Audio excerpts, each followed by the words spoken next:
The government was looking for the most violent gunslinger in American history. One day, all of a sudden, he appeared in a small Kentucky town. Many rushed to seek their revenge, not knowing this is a trap set by him. Welcome back to Paramount Recapped. I don't have many subscribers, but your single comment is a ray of hope to motivate me.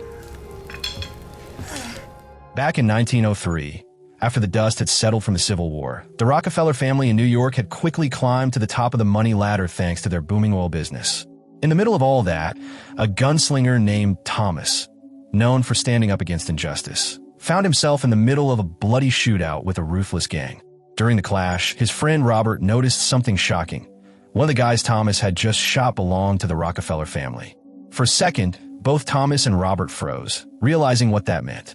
But before they could act, another thug raised his weapon. Flames exploded out of nowhere, and Thomas reacted instantly, blowing the thug's head clean off. Sadly, the damage had already been done. Robert had caught the worst of it. Half of his face was scorched and charred, and he collapsed to the floor, badly burned and barely clinging to life. Outside, the sound of sirens and police shouting grew louder. Thomas had no time to waste. He bolted. That escape led him to disappear for years. He eventually ended up in the heart of Kentucky, hiding out in the quieter Midwest. One day, while dismounting his horse to get a drink from a nearby stream, an old man suddenly jumped out of the brush and startled him. Turns out, the Rockefellers had put a massive $100,000 bounty on Thomas's head. The old man acted friendly, but Thomas could tell there was something off. Then, in a truly disgusting move, the old man relieved himself right in the stream Thomas was using for water, just to provoke him. Thomas bit his tongue and didn't react, even though he wanted to. Then the old man casually dropped a bombshell. He had heard whispers that Robert, Thomas's friend, was planning to take over the North. That made Thomas stop in his tracks. How did this stranger know all that? The old man went on, making vague comments about the North and dropped subtle threats. As he spoke, Thomas spotted another guy perched on a hill, clearly aiming a gun. This was a setup. They thought two of them could take him down, but they underestimated him. Thomas shot the hidden sniper dead in one smooth motion. The old man pulled his pistol, and the two exchanged fire. Thomas's gun ran empty, and the old man tried to sneak up for the kill. But Thomas reloaded in the blink of an eye and dropped the old man before he could fire. Unfortunately, Thomas's horse didn't make it out of the crossfire. Left on foot, Thomas pulled out his map, double-checked his location, and headed off toward the closest town. After trekking through some woods, he made it to the town and walked straight into the local saloon. The place was run by a man named Jack, a charismatic leader and someone who had earned the respect of many outlaws hiding out in that area. Inside the saloon were several folks Thomas knew, all with shady pasts like his own.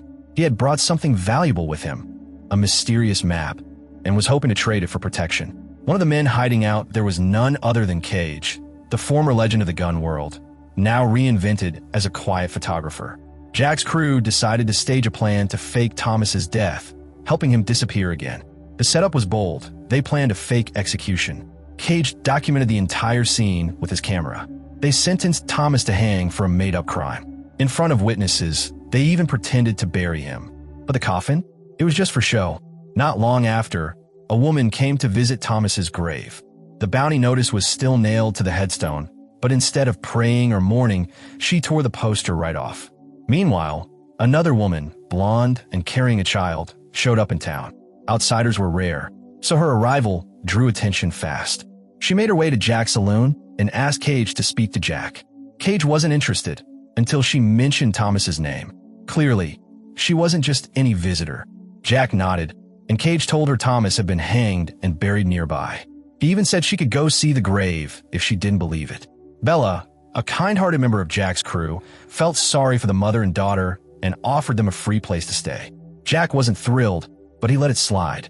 Later that night, back in her room, the woman, her name was Anna, took off her clothes and revealed a bloody gunshot wound on her thigh. While her daughter slept, Anna braced herself. She poured some whiskey over the wound and used a knife to dig the bullet out.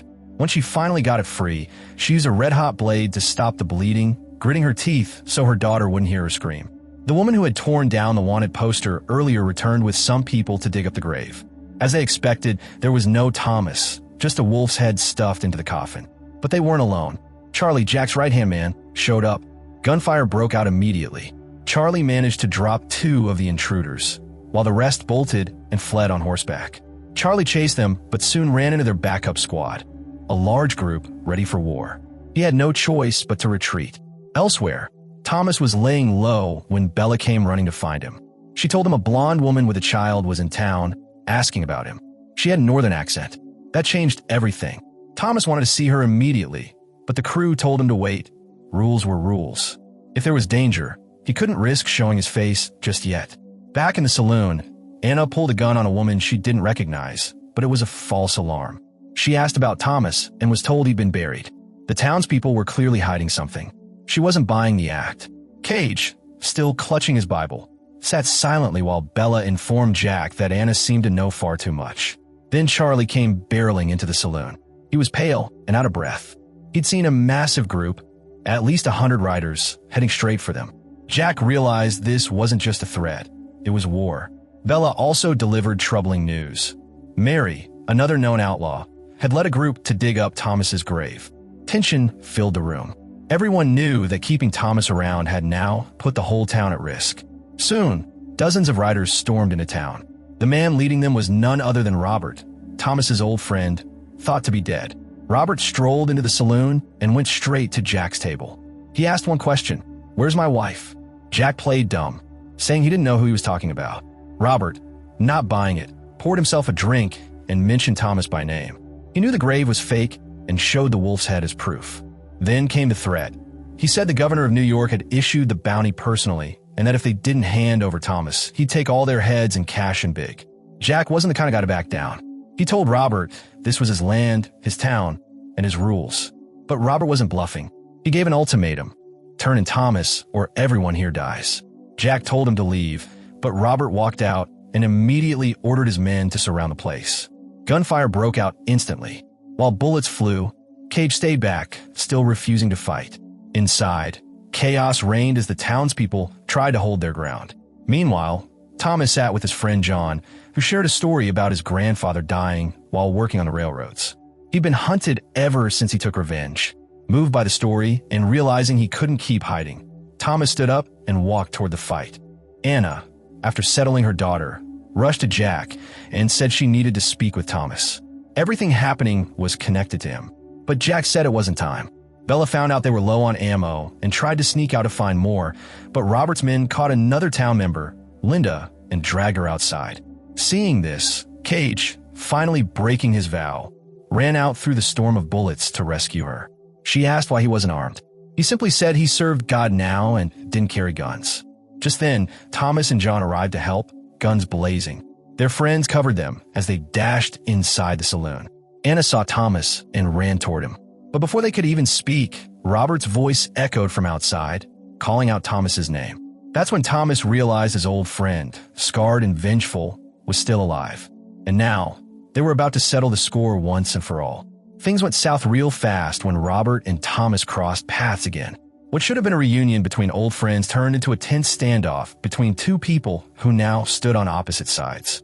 Robert still hadn't forgiven Thomas for ditching him back during a critical moment years ago. And now, with pressure coming from the powerful Rockefeller family, Robert had no choice but to bring Thomas in alive, or else he and his entire crew would end up hanging from a noose. Thomas, on the other hand, didn't flinch. He looked Robert straight in the eye and told him he wasn't going anywhere. He even suggested that Robert could lie to the Rockefellers and just say he was dead. Then, without another word, Thomas turned around and calmly walked back into the bar. Robert was burning with frustration. He shouted into the tavern, warning anyone who didn't want to get caught in the crossfire to leave immediately. After 15 minutes, he added that nobody should blame his men if things got ugly. The mood inside the bar grew heavier by the second. Thomas, sensing the tension, urged his group to get out of there. "None of y'all owe me anything," he said. "Don't stick around on my account. No point dying tonight." But Mike wasn't having it. He stood up and made it clear that leaving wasn't a smart move. They were all wanted folks anyway, with bounties and rap sheets a mile long. Robert wasn't the forgiving type, and doing nothing would just get them picked off later. Mike figured they might as well fight now while they still had the numbers. Others nodded in agreement. Thomas didn't argue. Instead, He turned to Anna, hoping to understand what had really gone down. Anna explained that after their last run-in, Robert somehow survived, though he spent over a year healing. The Rockefellers had used that time to reel him in, offering revenge in exchange for loyalty. Now he was basically their pawn, forced to hunt Thomas down. Anna had wanted to warn him, but by the time she acted, things had already gotten out of hand. Meanwhile, Jack and his daughter Bella slipped away into a hidden cellar beneath the tavern. The place was stacked with guns and ammo. As the deadline Robert had given approached, father and daughter quickly started prepping for war. Back in the tavern, a few folks who didn't want to stick around got ready to leave. But just as they moved toward the door, Robert gave a cruel order. His men opened fire on the whole place. The tavern turned into chaos instantly. Bullets flew, people screamed, and bodies hit the floor. Charlie watched in shock as a curly-haired girl collapsed nearby. Mike tossed his gun toward Cage, urging him to do something. Anna, panicking, told Thomas she wanted to get her daughter out of there. She pointed out a rear window, saying it offered a clear escape. The visibility was poor from that angle, which might help them slip out unnoticed. But Thomas refused. Instead of running, he charged out of the tavern, gun blazing. Thomas fought with everything he had, taking down enemy after enemy. But the fight wasn't one-sided. Someone got a shot in through the back window. Mike jumped into action, covering Thomas. Both sides suffered big losses. Eventually, the shooting slowed. Rain began to fall lightly outside. Robert called out, asking if anyone inside the tavern was still alive. He suggested they send Thomas out to end it all, but no one responded. Robert scoffed, saying he'd never understand why people stayed loyal to a man like Thomas. Back inside, Mike tried talking to Cage. Everyone knew Cage as a decent guy, someone who kept his promises. Mike begged him to join the fight, but Cage stayed silent and walked away. People inside worked to save an injured comrade, removing bullets and trying to stop the bleeding. Just then, Jack and Bella returned with more weapons. Jack quickly handed out gear. Linda even brought Cage's old gear to him. Cage hesitated, clearly torn, but eventually he suited up. Jack grinned. The legendary gunslinger was back in business. Outside, Robert waved a white cloth, asking for a truce. Thomas cautiously stepped out to see what was going on. Robert tried to convince him to come back willingly, promising safety if he just played dead again. He even got emotional, claiming he was doing all this for their future. That's when Anna spotted something fishy and shouted a warning. An ambush. Thomas pulled his gun and dug back inside. The fake ceasefire crumbled, and both sides dug in for a longer fight. Inside, people tried to eat something, knowing this fight wouldn't end anytime soon. One guy asked Thomas why he never mentioned he was from New York. Thomas explained he used to be part of a reformist gang called the 5 Points. Back then, he thought New York was the land of dreams, but soon realized it was a brutal place. The rich got away with murder, and the poor barely survived. That's why he left. Charlie mentioned Anna had risked everything to warn Thomas. Maybe she still cared about him, but just didn't know how to say it. While everyone was distracted, George quietly slipped away and found Robert. Turns out George wanted the bounty on Thomas's head. He revealed there was a trapdoor in the back of the tavern and offered to let Robert's men in through it the next morning. Robert agreed, clearly thrilled. Later that night, Anna had finally gotten her daughter to sleep. Thomas came over, and the two shared a quiet moment. Their feelings were obvious now. They ended up kissing, not bothering to hold back anymore. The next morning, George made good on his betrayal. He opened the trapdoor and let the enemy in. Before anyone in the tavern realized what had happened, they were surrounded and staring down gun barrels. The shock and anger from being betrayed by one of their own was overwhelming. Thomas and Anna stepped outside, hoping to talk it out, but Robert wasn't in a forgiving mood. With many of his men dead, he wasn't about to let anyone walk away. He shot Linda and locked Thomas in a cage. Others inside were also captured, except for Jack and Charlie, who had managed to escape. Jack used the chaos to sneak his daughter to safety. Meanwhile, Robert summoned Anna. Acting like he was doing her a favor, he offered her a twisted deal: raise the child with him. Anna had no real choice. She agreed, though her heart clearly wasn't in it. Just then, one of Robert's men reported they couldn't find Jack. Furious, Robert barked orders to keep searching. He walked through the burning tavern, stepping right past Cage's body. He entered a room to look for more survivors, but didn't notice Jack hiding in the shadows. Elsewhere, Mike and the others were dragged to the gallows. Their lives were seconds from ending. Anna slipped something to Thomas, a key. Furious that Jack hadn't been found, Robert ordered the tavern to be torched. Watching his friends about to be hanged, Thomas struggled to unlock his cuffs. Right in the nick of time, Bella and Charlie ambushed the execution. Jack tossed a bomb, wiping out more of Robert's men. But they weren't out of danger yet. Mike and the others were still dangling by their necks. The noise woke Cage. Groaning and in pain, he yanked a splinter from his shoulder and forced himself up. Outside, the fight raged. Cage burst out of the building, only to be met with more guns. Bella and Charlie were captured too. It seemed hopeless, but Cage raised his hands, surrendering to buy time. Just then, someone checked if Jack was dead. But Jack and Cage both drew their guns and in seconds dropped every thug nearby. Bella and Charlie joined the fight. Cage, in classic sharpshooter style, started mowing down enemies left and right as he made his way to the gallows. He held up the hanging platform with everything he had. It was barely enough. Bella was fighting off a female bandit, Mary, who got the upper hand and shot Cage in the leg. The platform dropped again. The men were choking. Mary aimed at Bella, but before she could shoot, Jack pulled the trigger and saved his daughter. After cutting everyone free, they rushed to safety. The carriage with Anna and her daughter was still speeding down the road, and Thomas and Robert gave chase. Thomas got there first, climbing aboard and checking on the two. Just as he grabbed the reins, Robert jumped on too, gun pointed at Anna. Robert hesitated. He couldn't bring himself to shoot.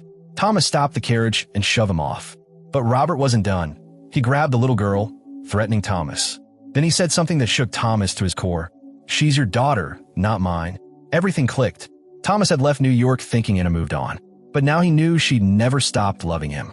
Still, Robert wasn't going to quit. With no other option, Thomas raised his gun and ended it. Robert was gone. The family was finally together again, but the moment felt more heavy than joyful. Thanks for watching. If you enjoyed the video, feel free to like, comment, and subscribe. It really helps out the channel and keeps the content coming. See you in the next one.